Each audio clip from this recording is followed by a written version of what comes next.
Leviticus 22.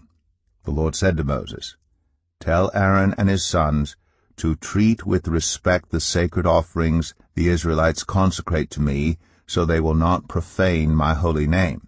I am the Lord.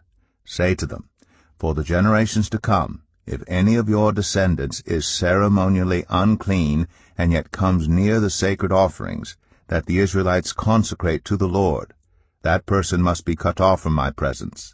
I am the Lord. If a descendant of Aaron has a defiling skin disease or a bodily discharge, he may not eat the sacred offerings until he is cleansed. He will also be unclean if he touches something defiled by a corpse or by anyone who has an emission of semen, or if he touches any crawling thing that makes him unclean, or any person who makes him unclean, whatever the uncleanness may be. The one who touches any such thing will be unclean till evening. He must not eat any of the sacred offerings unless he has bathed himself with water. When the sun goes down, he will be clean, and after that he may eat the sacred offerings, for they are his food. He must not eat anything found dead or torn by wild animals, and so become unclean through it. I am the Lord. The priests are to perform my service in such a way that they do not become guilty and die, for treating it with contempt. I am the Lord who makes them holy. No one outside a priest's family may eat the sacred offerings, nor may the guest of a priest or his hired worker eat it.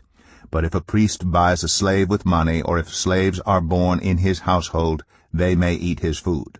If a priest's daughter marries anyone other than a priest, she may not eat any of the sacred contributions. But if a priest's daughter becomes a widow, or is divorced, yet has no children, and she returns to live in her father's household as in her youth, she may eat her father's food. No unauthorized person, however, may eat it. Anyone who eats a sacred offering by mistake must make restitution to the priest for the offering and add 1/5 of the value to it. The priests must not desecrate the sacred offerings the Israelites present to the Lord by allowing them to eat the sacred offerings and so bring upon them guilt requiring payment. I am the Lord who makes them holy. The Lord said to Moses, "Speak to Aaron and his sons and to all the Israelites, and say to them, if any of you, whether an Israelite or a foreigner residing in Israel, presents a gift for a burnt offering to the Lord, either to fulfill a vow or as a freewill offering, you must present a male without defect from the cattle, sheep, or goats, in order that it may be accepted on your behalf. Do not bring anything with a defect, because it will not be accepted on your behalf.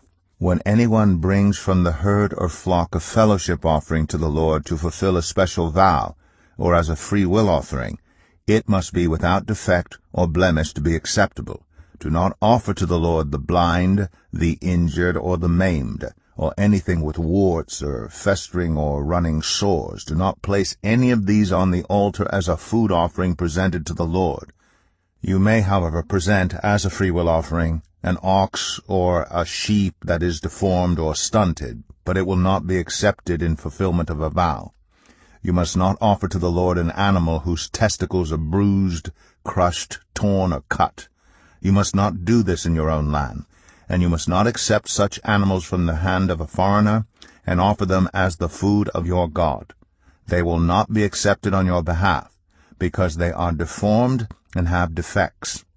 The Lord said to Moses, "When a calf, a lamb, or a goat is born, it is to remain with its mother for 7 days. From the 8th day on, it will be acceptable as a food offering presented to the Lord. Do not slaughter a cow or a sheep and its young on the same day. When you sacrifice a thank offering to the Lord, sacrifice it in such a way that it will be accepted on your behalf. It must be eaten that same day. Leave none of it till morning. I am the Lord. Keep my commands and follow them. I am the Lord.